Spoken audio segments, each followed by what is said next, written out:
Amis de l'analyse de schéma, bonjour. Allez, ça fait longtemps qu'on n'en avait pas fait, justement, d'analyse de schéma. Et aujourd'hui, je vais vous montrer un schéma qui est apparemment d'un certain monsieur Arnold et qui est paru dans une revue que je suppose allemande, Funsko de Munich, le numéro 1684 de la page 70 à 72, ça ne rigole pas. Alors, c'est quoi cette alimentation? Eh ben, c'est une alimentation, je veux dire, de laboratoire qui peut varier donc de 0 à 30 volts, mais dont la tension s'ajuste grâce à des roues codeuses, sachant que la résolution est de 100 millivolts. C'est-à-dire que voilà, en réglant avec des roues codeuses de ce style-là, on peut régler la tension de sortie de façon assez précise. Alors bien sûr, maintenant, on pourrait faire ça avec des Arduino, avec des tas de trucs. Maintenant, c'est un schéma qui, à mon avis, quand même relativement ancien. À mon avis, il date même d'avant les années 2000. Et c'est assez intéressant de voir, ben voilà, les solutions qui ont été choisies dans ce schéma, qui sont, ma foi, un petit peu originales quand même, et que nous allons analyser ensemble.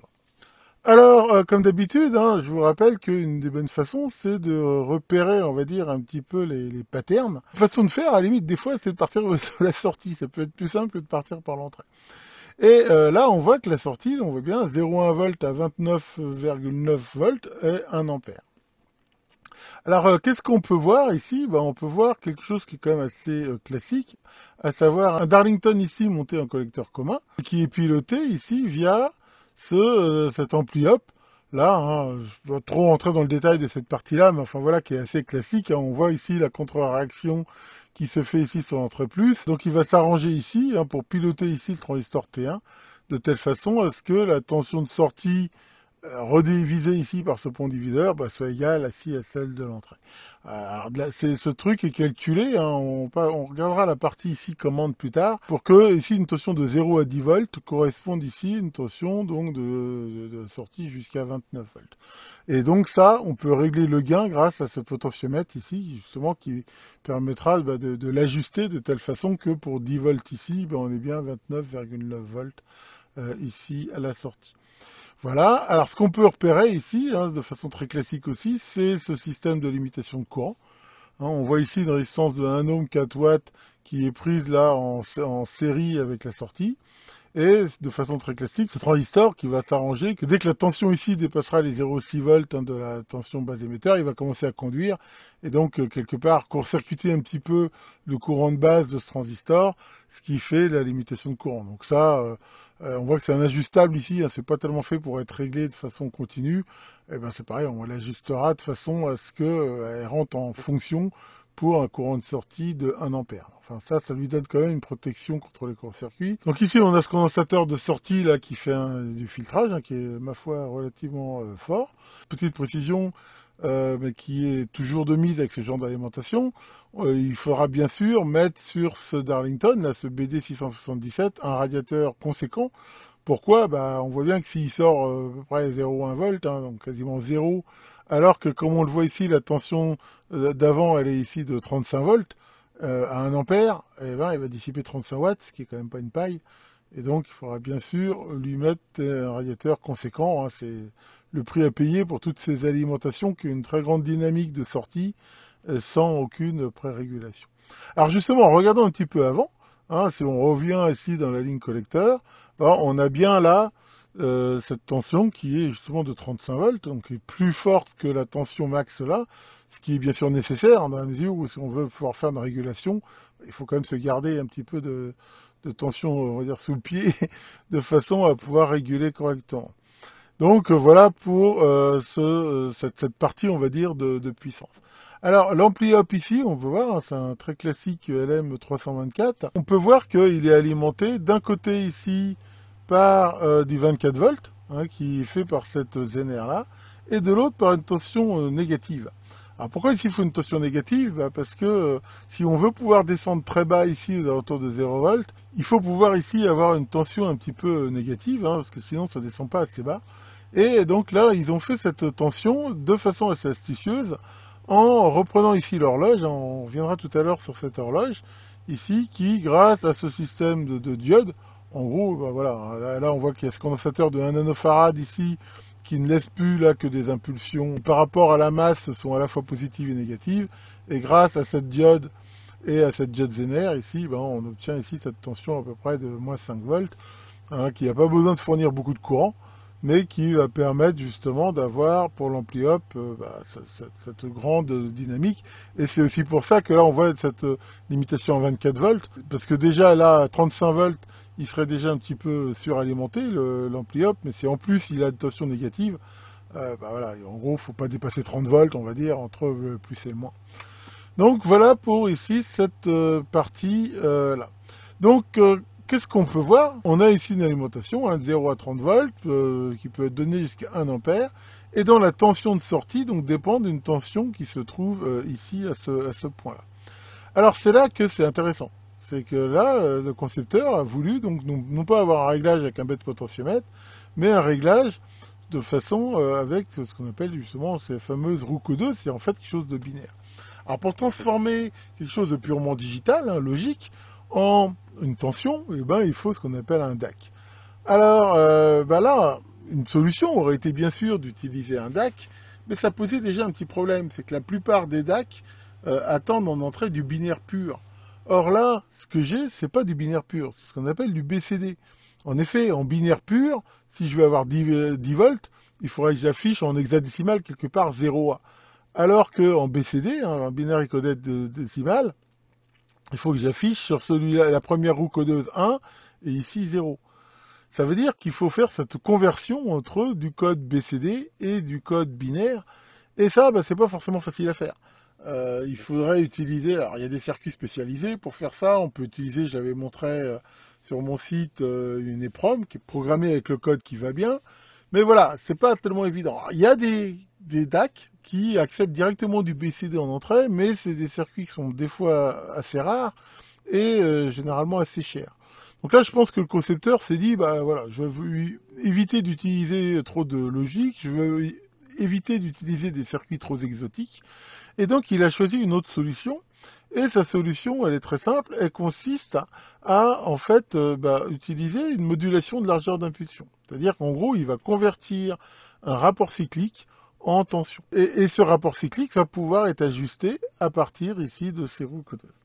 Alors, on voit que tout se fait ici avec ces deux interrupteurs analogiques, le 4066 qui contient justement ces interrupteurs quelque part qui sont en fait faits avec des MOSFET, mais qui sont pilotés par des entrées logiques. On peut le voir un petit peu comme des relais quelque part. Donc là, on a une tension de référence là de 10 volts, on va y revenir tout à l'heure. Et on voit que grâce à ces interrupteurs, soit on va mettre ici le 10 volts à cet endroit-là, soit 0 volts. Et on voit que ça, c'est piloté ici par cette bascule. Ici, une bascule D, je vous avais montré ça aussi dans une vidéo, qui a deux sorties qui sont, complémentaires, Q et Q bar. C'est-à-dire en fait que quand la sortie ici est à 1, celle-là est à 0. Ça veut dire que là, à ce moment-là, cet interrupteur-là est fermé et on voit ici que ce condensateur ici se charge via la résistance de 4,7K. Quand la bascule est dans l'autre état, c'est-à-dire 0, à ce moment-là, le condensateur ici se décharge via ce switch. Et on comprend bien que grâce à ce système, en fait, c'est ce qu'on appelle un intégrateur, selon le rapport de temps entre l'interrupteur du haut et l'interrupteur du bas ouvert, on aura une tension. Donc on comprend que là, si je donne une petite impulsion de temps en temps, mais qui est bien plus courte par rapport à celle qui décharge le condensateur, j'aurai une petite tension. Si j'ai un raccord cyclique pile de 50%, on voit qu'il y a autant de temps pour le charger que le décharger. La tension moyenne ici sera égale à 5 volts, la moitié. Donc voilà, on a ici donc ce convertisseur, cet intégrateur, qui est suivi de cet ampli-op. Le but de cet ampli-op ici est alors déjà d'amplifier un peu la tension, mais aussi d'éviter de charger justement cet intégrateur, vu que là on rentre sur une entrée à haute impédance, ce qui fait que voilà, c'est vraiment que le rapport cyclique ici qui va le déterminer. Voilà comment ça fonctionne. Alors après, il restait maintenant à faire qu'on ait ici justement un rapport cyclique qui soit pilotable de façon digitale. Alors pour faire ça, le concepteur a utilisé une astuce qui sont des circuits qui sont pas très courants, en fait, qu'on connaît pas forcément beaucoup, qui s'appellent des BCD rate multipliers. Voilà un extrait de la doc de ce circuit, hein, c'est un 4527. On peut voir cet ensemble logique comme un circuit qui va recevoir en entrée une horloge, hein, qu'on voit ici, et qui donnera en sortie un nombre d'impulsions d'horloge, tous les X, on va dire, qui dépend des valeurs en binaire à l'entrée. Donc là, on voit que par exemple, si j'ai réglé la valeur binaire à l'entrée 1, on voit que j'ai qu'une seule impulsion. C'est-à-dire que sur 10 impulsions en entrée, j'en ai qu'une. Si je mets 2, j'en ai 2. Si je mets 4, par exemple, j'en ai 4, et ainsi de suite.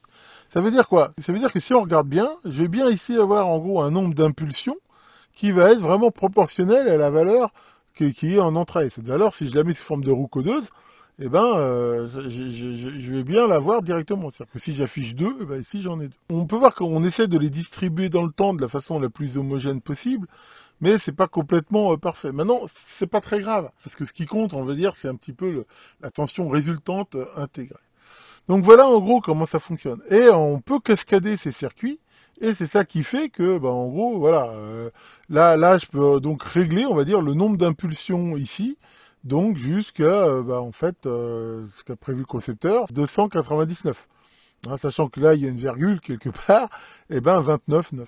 Donc voilà ici comment ça fonctionne. Donc là, si on reprend dès le départ, il y a une horloge, ici. Cette horloge, on voit qu'elle est faite ici avec un oscillateur. Oscillateur qui est bufferisé ici par ces portes. Alors, pourquoi il est bufferisé? Pas tellement pour piloter la bascule qui est là, mais rappelez-vous que cet oscillateur sert aussi à faire le moins 5 volts, et que pour ça, il faut quand même qu'il ait un peu de puissance. Donc c'est pour ça que ces portes ici sont mises en parallèle. Donc derrière, on attaque ici cette bascule.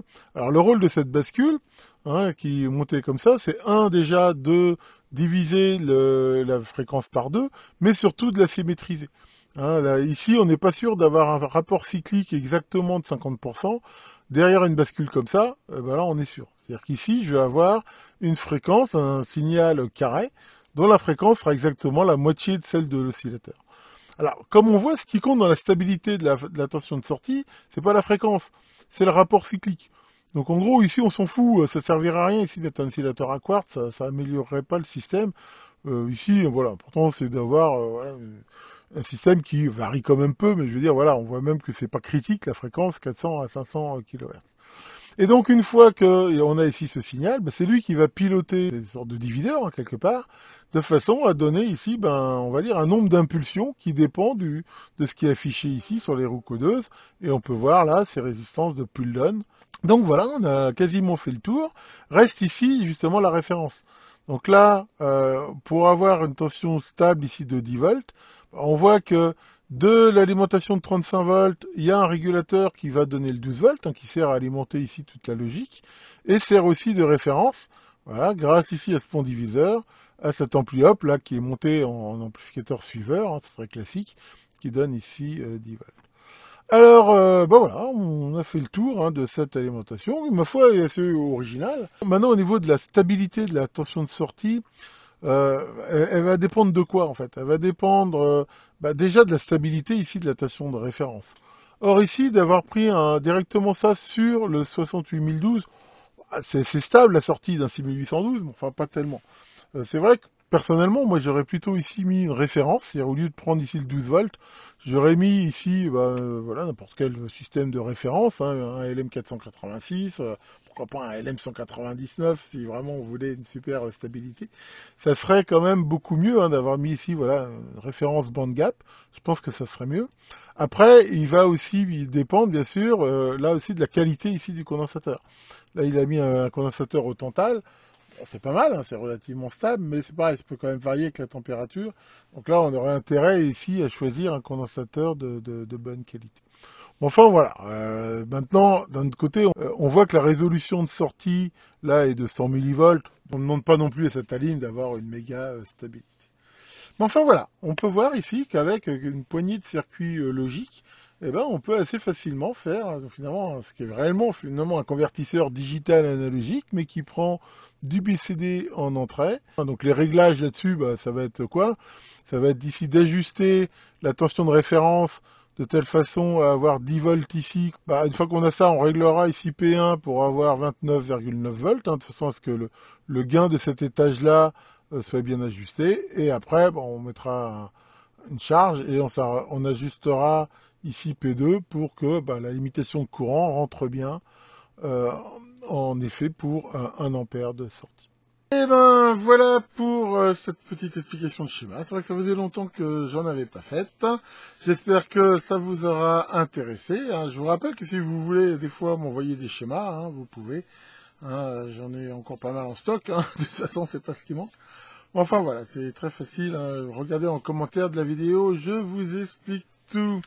Tiens Maurice, ça va Maurice? Qu'est-ce que tu fais? Tu es en train de jouer à un jeu de devinette. Vas-y, c'est quoi ta question? Qui a inventé l'air climatisé? C'est une fille. Fréchy, elle s'appelait. Sarah Fréchy. Attends, bouge un coin.